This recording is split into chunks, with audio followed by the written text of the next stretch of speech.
So one of the things that I love most about my experience of Sanctuary is that I get to share a worship community with my family. And when I say family, I mean a lot of people. My sister Amy and I have been attending here together since the early days. Our mom joins us online most weeks. Many members of my housemate family are also here, including Matt and Rebecca and the newly minted but sick today, 6-year-old Micah. His birthday was on Saturday.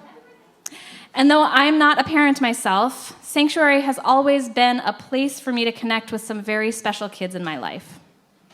Ever since Micah was a baby, he and I would come to Sanctuary together, sometimes just the two of us, sometimes with his mom, Rebecca.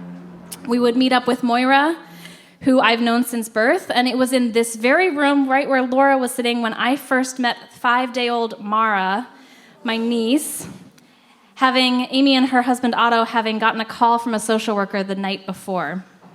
So for a very long time, Sanctuary has been a place for me to get to share this faith that I love with kids that I love. And since the early days of this community, there have always been 1 or 2 kids attending worship with us. But at the beginning of last year, we were coming back in person from the pandemic, and we realized that as the young adults who this community was oriented around in the early days grew older, many of us started having kids. Many of us also started inviting our parents. And the community has grown to be truly multi-generational. So the fall before last, as we came back from a year of being on Zoom, we realized that there was enough of a cohort of families with young kids to coordinate something. So we started having a meetup for families to connect before worship, building community through the fun of local playgrounds and the ritual of pizza. And as these gatherings gained momentum, last spring the Sanctuary Board committed to supporting and growing this program through hiring our fabulous and talented family worship coordinator, Jen Shattuck.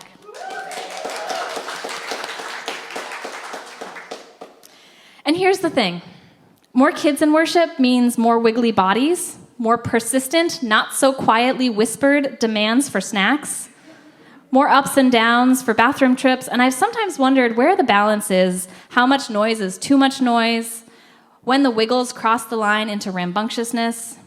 But I'm also reminded over and over again that worshiping with kids and living with these questions is part of what I love about this spiritual community.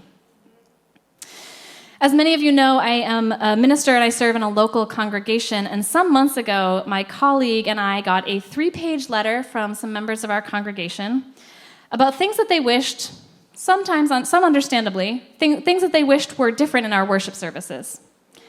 And one of the things that they requested was that there be less clapping in worship. The container gets smashed, they said. And in some ways, I get it.